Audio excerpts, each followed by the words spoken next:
이제 웃으면서 시작을 했지만 사실 오늘이 이제 제62회 현충일이지 않습니까? 그렇습니다. 예, 오늘 대표님도 현충원 기념식 저도 이 방송 참가하시죠? 마치고 예. 또 현충원에 가서 또 추모의 참배를 또 해야 되겠죠. 예. 네. 사실 지난 뭐 박근혜 정권에서도 그랬었고 이제 보수 정권에서 네. 안보를 굉장히 강조를 많이 하면서도 네. 방산비리라든가 이런 끊임없는 안보 장사도 끊이질 않았거든요. 어떻게 보면 현충일의 정신에 가장 반하는 일들도 많이 벌어졌다라고 생각이 되는데 그 부분에 대해서 혹시 해주실 말씀 있을까요? 예, 이 뭐 상징적으로 보자면은 이 오늘이 이 나라를 위해서 희생하신 분들을 추념하는 날이지 않습니까? 네, 예. 그리고 이걸 평시에 이걸 다루고 있는 부처가 보훈처거든요. 네. 근데 이제까지 보훈처 그 수많은 이제 그 보훈 가족들이 요구에도 불구하고 보훈처장이 차관급이었어요. 예. 지금 이번 정부 들어와 가지고 정부 조직법을 지금 개편하고 있는데 그 어제 개정안에 대한 보고를 받았습니다만은 이번에 보훈처장을 장관급으로 격상하는 내용이 들어 있어서 예. 물론 그것이 다는 아니겠습니다만은 이 보훈 문제를 또는 나라를 위해서 희생한 분들에 대한 우리 국민적 예우를 어떻게 다루느냐 하나의 어떤 시금석이 되지 않을까 저는 예. 그렇게 생각을 하고 있습니다. 예. 사실 이제 현충일이기도 하고 사실 국민들은 보면 저도 이제 국립묘지를 가고 그럴 때 보면 묘비들 보면 항상 가슴이 먹먹해지고 그렇거든요.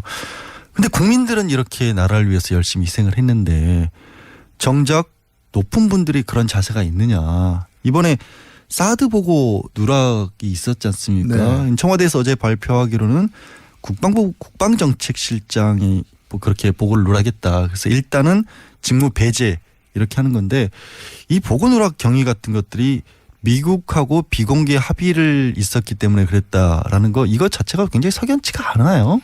미국하고 비공개라는 거는 사실은 언론을 통해서 얘기하지 말라는 뜻이죠. 그렇죠. 예, 언론에 얘기하지 말라는. 그러니까 지난 정부의 황교안 그 대통령 권한 대행에 대해서도 보고했다는 거 아닙니까? 예, 예. 그 미국의 당부가 있었음에도 불구하고 결국에는 이 기밀을 갖다가 함께 다뤄야 될 어떤 그런 직속 상관들에 대해서도 감췄다는 거죠. 정파적으로 감췄다는 거죠.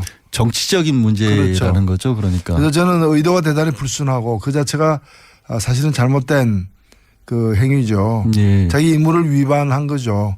그래서 국방정책실장 선에서 이렇게 끝날 문제는 사실 아니라고 봅니다. 예. 그럼에도 불구하고 아마도 좀 미국을 의식해서 더 이상의 확산을 막기 위한 조치가 아닌가 이런 생각도 들고요. 예. 아니 말씀하신 것처럼 그러면은 한민구 국방장관이나 김관진 전 국가안보실장 사실은 나아가서는 황교안 권한대행에게 보고는 했었다고 하니까 네. 하다못해 황대행이라도 이제 문재인 대통령에게는 정권 2학기에 이런 부분을 알려줬어야 하는가 하는 생각이 드는 게 당연한 거 아닐까요? 예, 그걸 뭐 당연하고요. 못했다면은 그걸 이어받아서 해야 될 사람이 이제 한민구 장관이죠. 예, 예. 왜냐하면 김관진 안보실장은 이미 그만둔 상태였기 때문에. 그런데 이제 한민구 장관도 그렇게 하지 않았고 결국에는 이제 애초에 그 문서를 갖다가 실무자에게 그 삭제하도록 지시한 사람은 국방정책실장인데 그 삭제된 문서를 본 사람은 또 한민구 장관 아니겠습니까? 봤다는 거잖아요. 분명히 그렇죠. 보고 본인도 그거에 대해서 아무 말 안 했기 때문에 통과가 됐을 거 아니에요. 그렇습니다. 아, 참 이번에 또 사드와 관련돼서 얘기 나온 게 꼼수 논란이 참 끊이질 않는데 환경 영향 평가도 이게 뭐 피하기 위해서 33만 제곱미터 이거를 밑으로 설계하면서 무슨 말발굽 모양으로 땅 모양을 만들어 놨다고요. 이렇게 해서 간이 통과를 시켰다고 하는 건데 만약에 이런 부분을 다시 한다면 사드 배치가 지금 중단될 수도 있는 상황이라고 보세요. 어떻게 봐야 될까요? 예, 뭐 사드 배치는 매일매일 해 뭐 꼭 한다기보다는 일정한 이미 그 발사대 2대가 현지에 배치돼 있고 레이더는 그 현재 지금 가 있는 것이고 나머지 4개의 발사대가 지금 배치가 안 된 상태이고 부지는 사실은 확정은 됐지만 조성은 안 돼 있는 예. 그런 상태입니다. 그렇기 때문에 여러 가지 앞으로의 어떤 그 공사가 필요한데 이런 걸 하기 전에 즉 배치를 실질적으로 이렇게 하기 전에 완료하기 전에 환경영향 평가를 해야 되고 그거는 전체 부지된 평가여야지. 70만 평방미터가 그렇죠. 넘죠 사실은. 그걸 갖다가 이렇게 용이하게 타고 넘기 위해 가지고 잘라가지고 한다거나 이런 식으로 눈속임을 갖다 해서는 안 된다고 생각됩니다. 제대로 해야 된다고 봅니다. 일단 제대로 한다면은 그 뒤엔 필요성은 다시 별개의 문제라는 말씀으로 제가 이해를 할 것 같고요. 방위비 분담금을 사드 비용으로 또 쓴다라는 얘기까지도 나오고 있습니다. 그러니까 한미 상호 방위 조약위에서 방위비 분담금이 있고 미국이 쓸 수 있는 우리가 내는 돈을 미국이 쓸 수 있는데 그 돈을 다시 사드 비용으로 전용할 수 있다라는 얘기가 일부 언론에서도 보도를 했단 말이에요. 이렇게 되면은 결국에는 우리가 사드 비용을 사실상 부담하는 게 아니냐라는 그런 생각까지 할 수밖에 없는 상황이 됐는데 이게 지금 적절한 상황이라고 보세요? 아니면 이게 계속해서 미국이 이걸 핑계로 해서 뭐 비용을 올릴 그런 뭐 이 문제 아니더라도 방위비 분담금을 갖다가 올리려고 하는 그런 트럼프 정부의 여러 가지 시도가 이렇게 확인이 된 바가 있습니다. 예. 근데 우리가 지금 다른 나라들에 비해서 예를 들면 미군이 주둔하고 있는 독일이나 일본에 비해서 방위비 분담금을 적게 내는 게 아니에요. 그렇죠, 사실은. 특히 GDP 대비해 가지고 제일 많이 내고 있고요. 아니 땅값만 해도 얼마인데요? 예, 그리고 사실 우리는 지금 토지가 공유되고 있는 데 대해서는 그 비용을 안 받고 안 있습니다. 받고 있죠. 다른 나라들은 그 비용을 내기도 하거든요. 예. 뭐 그런 점에서 공짜로 땅 쓰게 하는 것까지도 다 비용으로 계산을 환산을 해서 환산을 사실은 해버리면은 그 지금도 많이 부담을 하고 있고 거의 한 20년 사이 지금 15년 사이에 우리가 내고 있는 지출하고 있는 방위비가 그 방위비 분담금이 2배로 늘었어요. 그렇게 계산하면 솔직히 그렇게 우리가 되죠. 뭐 15년 사이에 월급이 2배로 는 사람이 있습니까? 그거 생각하면 많이 지금 부담하고 있기 때문에 예. 신중해야 된다고 봅니다. 예. 예, 알겠습니다. 사드 관련 문제는 이런 여기까지 좀 마무리를 하고요. 국회 상황을 짚어봐야 될 것 같아요. 현재 내일부터 이제 정말로 국회가 뜨거워질 것 같은 게 당장 김상조 공정거래위원장 후보자 인사청문 보고서 채택을 앞두고 있지 않습니까? 네네. 일단은 정의당 내부에서 김 후보자에 대해서는 어떻게 평가를 하고 있습니까? 예, 저희들은 뭐 누구라도 공정하게 정말 객관적으로 이렇게 검증을 해야 된다고 봅니다. 그런데 김상조 공정거래위원장에 대해서는 굉장히 많은 어떤 의혹이 있는 양 제기가 되었습니다. 예. 그래서 저희들도 그걸 하나하나 낱낱이 이렇게 세부적으로 들여다봤는데 사실 공직 후보자로서 이렇게 그 청문회에 올라서는 사람들 중에서는 꽤 좀 상위급이 아닌가. 상위급이다. 예. 그래서 별 소문은 무성했지만은 예. 별로 먹을 게 없는 잔치처럼 별로 문제점들이 드러나지 않아서 저희들을 볼 때는 물론 이제 완벽하게 어떠한 법률도 위배된 바 없는 건 아닙니다. 예. 주민등록법 위반한 점도 있는 것이고 다 있지만은 기본적으로 그게 이제 불법성의 어떤 정도라거나 또는 그 고의성의 문제라거나 예. 반복되었느냐의 문제라거나 문제가 심각하냐 등등을 살펴봤을 때 적격이다. 예. 이렇게 보고 있습니다. 예. 그런데도 불구하고 일단 자유한국당 같은 경우에는 자유한국당에서는 이거를 국회 일정 거부까지 하겠다, 보이콧 하겠다, 일방적으로 만약에 강행을 할 경우에는 이런 식으로까지 나오고 있어요. 자유한국당의 이런 대응에 대해서는 어떻게 평가를 하실 수 있어요? 예, 뭐 자유한국당이 자기들의 생각을 갖는 거야 누가 뭐라고는 할 수 없을 텐데 예. 문제는 뭔가면은 국회가 자유한국당만으로 구성된 게 아니잖아요. 그거야 그렇죠. 제일 예. 야당이니까 어찌됐든. 제1야당이지만은 지금 국회의 그 의석의 3분의 1만 차지하고 있을 따름이고 나머지 3분의 2를 차지하고 있는 4당의 예. 경우에 찬성하는 당도 있고 그 좀 반대하는 당도 있지만은 일단은 청문회를 열어가지고 통과는 시키자라는 데 대해서는 이의가 없거든요. 그러면 3분의 2가 자기하고 견해가 다르다고 해가지고 3분의 1을 견해를 가지고 있는 쪽이 국회를 보이콧한다. 예. 만약 자기하고 견해가 같으면 나머지 부분들이 할 거 아니에요. 예. 그럼 다를 때는 안 할 거면 어느 경우든 3분의 1의 견해가 우선적으로 반영돼야 된다는 얘기인데 이런 억지가 세상에 어디 있습니까? 그럼 작년에 우리 국민들이 그 총선을 왜 했습니까? 예. 국민들이 총선해가지고 그 당을 3분의 1로 만들어 놓은 거거든요. 예. 그렇기 때문에 국민들 뜻에 따라야 되는 거죠. 예, 그렇죠. 사실 그런데 이낙연 지사 인준할 때는 아예 또 국회 들어가지도 않았었고 그러다 보니까 이런 얘기가 나오는 게 사실 더불어민주당 추미애 대표는 이제 자유한국당이 이른바 김상조 때리기를 하는 게 뒤에 재벌이 있는 게 아니냐 이런 얘기가 나돈다는 그런 것까지도 언급을 했어요. 물론 이제 자유한국당은 뭐 이건 명예훼손이다라고 맞서고 있고 이런 식으로 만약에 정말로 재벌을 비호하기 위해서 이게 공정거래위원장 후보를 때리는 게 이게 가능한 상황입니까? 국회가 자유한국당이? 이 김상조 후보자에 대해서 제기되는 의혹들이 실제로 다른 공직 후보자들에 비해서도 굉장히 이제 좀 작은 의혹들인데 이걸 갖다가 굉장히 크고 강하게 이렇게 소문난 잔치처럼. 예. 예. 이걸 몰아치는 것은 그 진짜 문제가 있어서라기보다는 문제 있는 것처럼 만들어서 낭만시키거나 예. 아니면 앞으로 공정거래위원장으로서의 그 활동을 갖다가 제대로 못하게끔 상체기를 많이 내자라는 그런 의도가 있는 게 아니냐는 예. 의혹이 있는데 저는 그 의혹이 근거가 없다고 생각지 않습니다. 왜냐면은 우리가 다 잘 알고 있는 것처럼 자유한국당에게 재벌은 오랜 고객 아닙니까? 고객. 그리고 주요 고객 아닙니까? 예. 그리고 또 이 두 집단이 예. 하나의 경제 권력이고 하나는 정치 권력인데 예. 오랫동안 협치를 해온 거 아니에요? 아. 예. 이 자유한국당 이 협치를 우리가 좀 학술용어로다가 정경유착이라고 부르는 거죠. 아, 그게 그렇게 연결돼요. 그리고 이 협치의 가장 잘못된 어떤 예. 그 사건이 바로 박근혜 국정농단이 뭡니까? 자유한국당 예. 이라는 정치 권력과 새누리당이었을 그리고 때. 정경련이라는 그 재벌 예.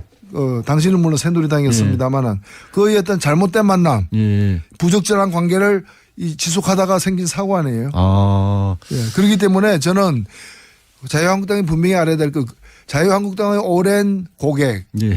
그리고 협치 관계 예. 그 내연의 관계인 정경련 예. 그 정경련이 국민들에 의해서 지금 해산 요구를 당하고 있거든요. 예. 예. 그런 마당에 이제 이 오랜 고객과의 관계를 끊어야 됩니다. 아니, 이 관계를 끊지 않는다면은 예. 자유한국당도 정경련과 함께 해산당할 것이다. 예. 협치가 여소야대 전국에 필요한 게 아니라 자유한국당과 지금 정경련이 재벌들이 해오고 있어요. 그러니까 국회를 이루고 있는 다른 정당들과 협치해야 되는데 자꾸 이제 정경련하고 협치하고 있는 거죠. 아, 오늘 크게 한 수 배웠습니다. 지금 근데 이런 분위기에서 사실은 이제 정의당의 지금 정의당 같은 경우는 어쨌든 더불어민주당과 많이 뭐 그 결을 같이 하는 부분이 많이 나오고 있는데 저희들은 그런 게 아니고요. 더불어민주당과 결을 같이 하는 게 아니라 예. 국민의 상식과 결을 함께 하고 예, 역시 노회찬 의원이십니다.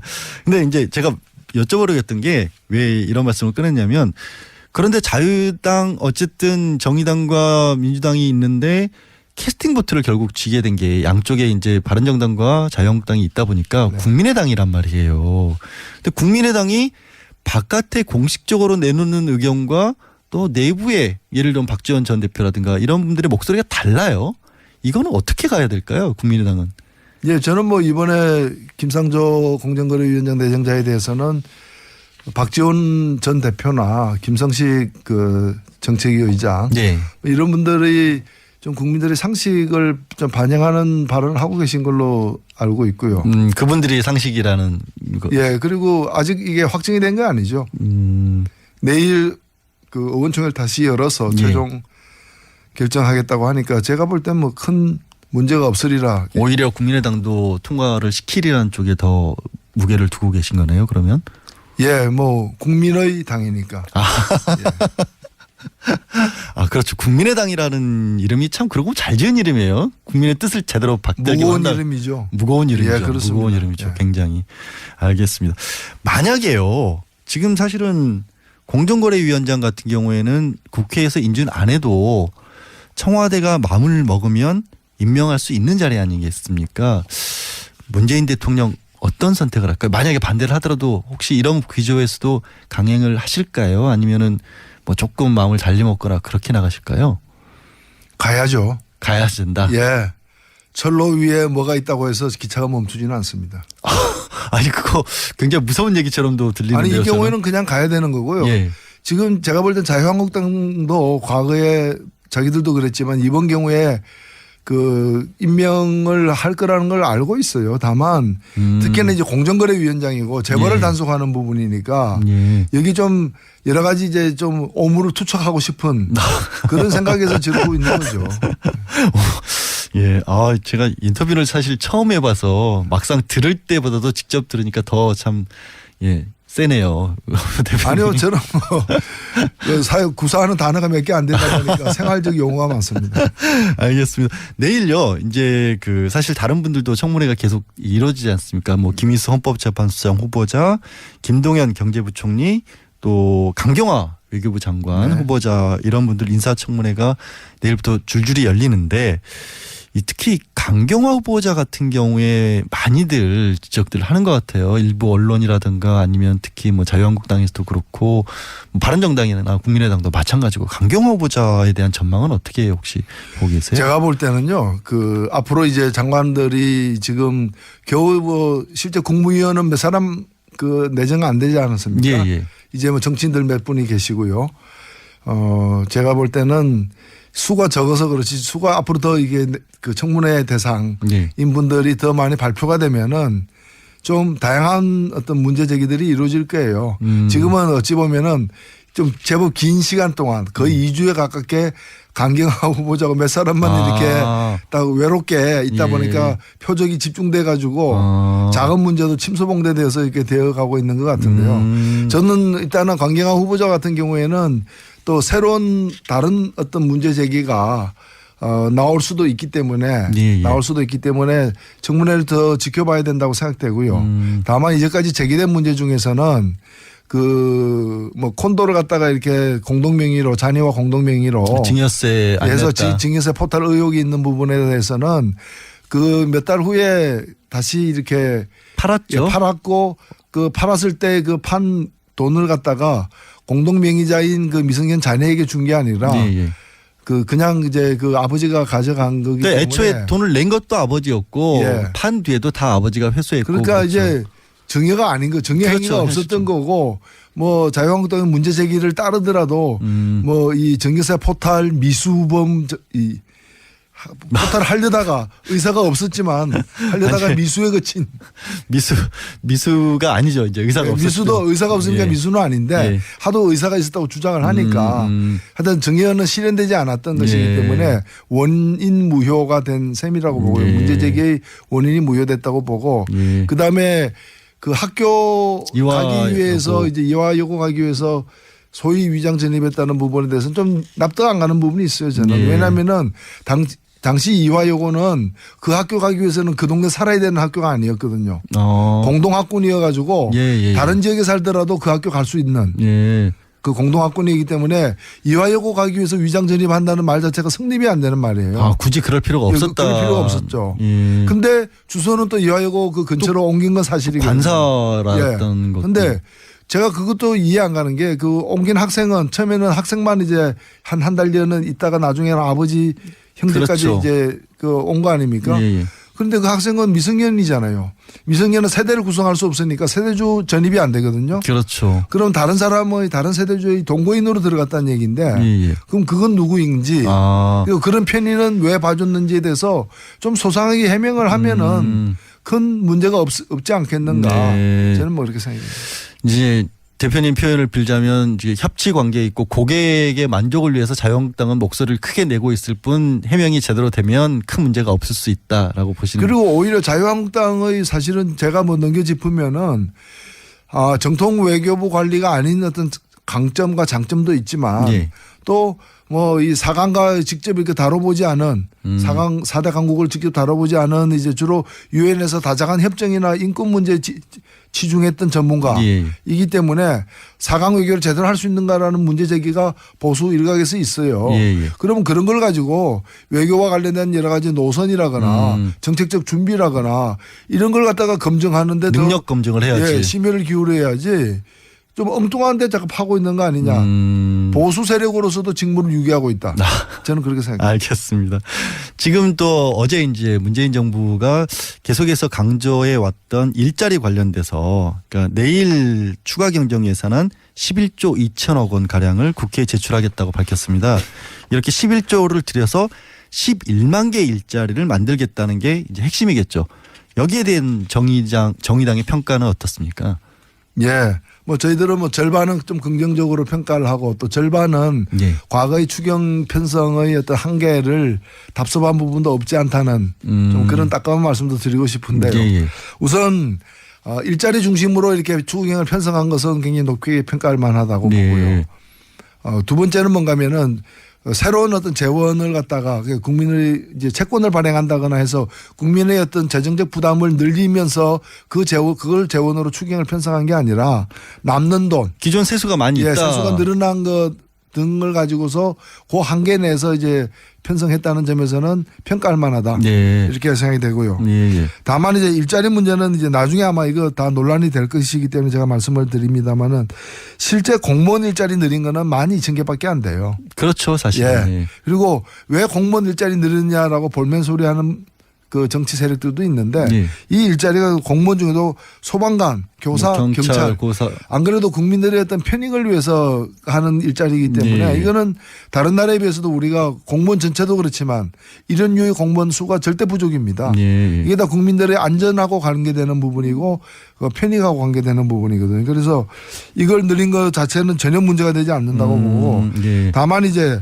이런 해마다 예산에 들어가는 고정 일자리는 12,000개밖에 안 돼요. 예. 근데 예. 그 12,000개밖에 안 된다고 하셨지만 그래도 자유한국당에서는 또 이거 12,000개 늘려놓으면 계속해서 돈 들어가야 되는 거 아니냐, 세금 들어가야 되는 거 아니냐. 이거 12,000개 늘려놓고 계속해서 돈을 넣어야 됩니다. 돈 넣어야 된다. 그럼 이제 우리가 지금 인구 10만 명당 공무원 비율이라거나 이런 거 예. 보면은 현저히 떨어지거든요. 예. 경찰도 현저히 떨어지고 그러니까 여러 가지 사건 사고도 많은 거 아니겠습니까? 그래서 국민의 안전 비용이기 때문에 세금 걷어가지고 미르재단 만들고 이런 거 할 게 아니라 예. 바로 이런 데 써야 되는 것이죠. 아, 예, 알겠습니다.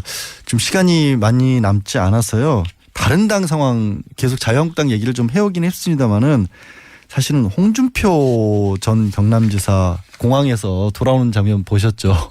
그 많은 지지자들까지 모아서. 그런데 막상 또 자기 자유한국당 내에 대해서는 뭐 바퀴벌레 뭐 이렇게 얘기를 했기 때문에 이 당권 도전을 하는 홍준표 지사에 대해서 뭐 반대에 있는 홍문정 의원은 잠이 안 올 지경이다라는 식으로까지 불편한 심기도 드러내고 있어서 홍대 비용이다는 얘기가 나오고 있는데 홍 전 지사 당권 장악 가능할까요? 홍준표 예, 지사의 그 자유한국당이 결정할 문제죠. 문제고 예. 뭐 별다른 그 당권 장악할 만한 자격과 능력이 있느냐의 문제와 예. 또 한국 보수를 대변할 수 있는 분이냐의 문제와 그다음에 그 내 경쟁자가 있느냐의 문제는 딴 문제이기 때문에 예. 어찌 보면은 그 문제가 이제 많죠. 예. 잠이 안 온 분도 계실 정도니까. 그런데 그 내 다른 경쟁자가 없으면 또 되지 않겠습니까? 예. 어찌 보면은 자유한국당의 어떤 철학과 정신과 가치관, 윤리 이 모든 걸 갖다가 가장 잘 보여주고 있는 인물인 것은 분명하다. 예. 이렇게 생각됩니다. 아 그게 분명하게 보여주고 있는 분이라고 생각을 하세요? 자유한국당이 원래 그런 당이에요. 예. 아, 예. 아, 자유한국당에서 반론이 있으시다면 늘 말씀드리지만 반론 보장해 드립니다. 아니 반론이 있다면은 예. 그 홍준표 당 대표를 안 만들어야죠. 아, 반론이 있으면 홍준표를 당대표로 만들지 마라. 홍준표 예. 지사를. 예, 명쾌하게 정리를 이렇게 해주셨습니다. 더 듣고 싶습니다만 시간이 역시 부족하네요. 오늘 말씀 고맙습니다. 지금까지 오늘 말씀 고맙습니다. 예, 용모가 단정한 또 우리 양 변호사님하고 같이 하니까 좋습니다. 예, 반갑습니다. 예, 고맙습니다. 예. 예, 지금까지 정의당 노회찬 원내대표셨습니다.